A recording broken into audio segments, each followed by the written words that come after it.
Pose with the bands. Pose with the pose with the pose with the bands. Pose with the pose with the pose with the bands. Pose with the bands.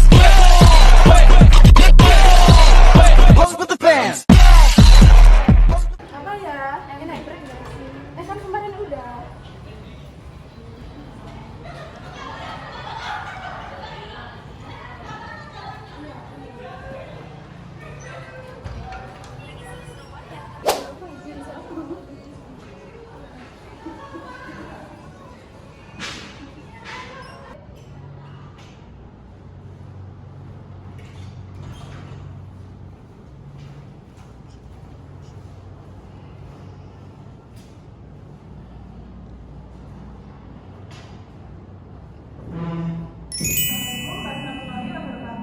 Waalaikumsalam warahmatullahi wabarakatuh.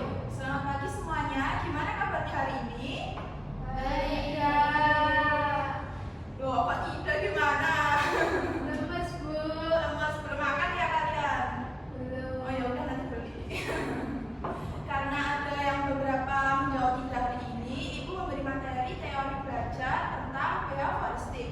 Menurut Edward Lee Thorndike agar mood kalian bagus. Seorang tokoh penting psikolog pendidikan pada tahun 1874 sampai 1949. Sebelum itu, saya mau tanya nih, pernahkah kalian belajar naik sepeda atau bermain game yang awalnya susah tapi lama-lama jadi terbiasa? Pernah belum? Saya, Ibu. Ya, gimana? Awalnya saya sering jatuh-jatuh, tapi lama-lama saya juga bisa sendiri.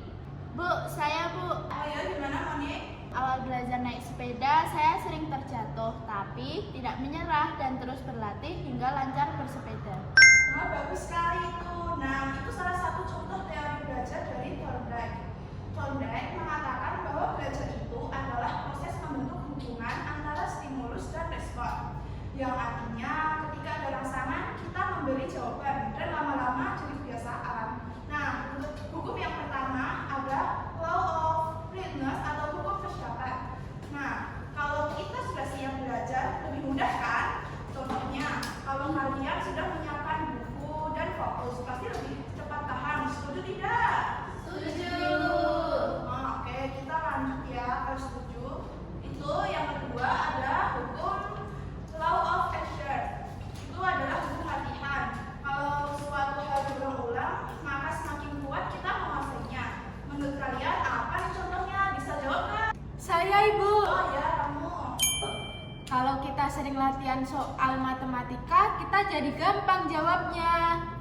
Benar sekali, tepat. Itulah hukum latihan. Pintar banget kamu. Nah, untuk yang hukum yang ketiga itu ada law of effect. Itu hukum akibat. Kalau respon kita diberi akibat yang menyenangkan, maka belajar jadi makin kuat kan? Kalau tidak menyenangkan, justru melemah. Contohnya apa? Saya, Ibu. Kalau kita jawab benar terus dipuji dosen, rasanya senang banget. Jadi semakin semangat buat belajar. Nah ya, benar sekali itu kamu Oliva. Nah, kita lanjut ya sekarang. Ibu mau kasih pertanyaan ke kalian. 20 dikali dengan 20 berapa nih hasilnya? Siapa yang bisa jawab? Saya, Bu. Ya, boleh. Berapa? 400, Bu. Benar sekali. Nah, itu salah satu contoh dari law of effect karena kamu mendapatkan ujian ya. Nah, kalau kalian nanti saya kasih latihan lagi, terus diulang berkali-kali, kalian makin terbiasa. Itulah law of exercise. Yang berani jawab tadi, tandanya sudah siap. Itu law of readiness. Nah, benar sekali. Gimana? Oh, gitu ya, Bu. Iya, benar sekali. Nah, lanjut. Jadi, menurut Thorndike ada 3 hukum belajar ya. Yang pertama ada kesiapan, latihan, dan akibat. Kalau kita siap, rajin beribadah, dan mendapat akibat positif, maka belajar kita menjadi berhasil. Sekarang saya tanya, kalau kalian rajin mengulang pelajaran di rumah, menurut Thorndike apa yang terjadi? Siapa yang bisa jawab? Kemampuan kita semakin kuat. Kalian sudah paham semua ya? Bagus.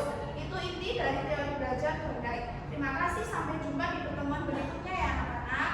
Selamat siang, terima kasih. Wassalamualaikum warahmatullahi wabarakatuh. Waalaikumsalam warahmatullahi wabarakatuh. Thank you, everyone. Thank you, Elmar. Behind the scene Anjas PDD. perkap. Nanti dikasih kayak gitu gak sih? Perkap 2 Ulfa dia benerin mic. Terus Gayuh apa? Aku apa ya? Tokoh utama kamu? Beban.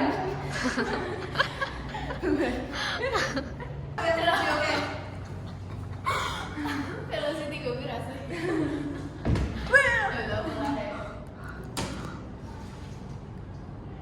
Ini 0,5 ini.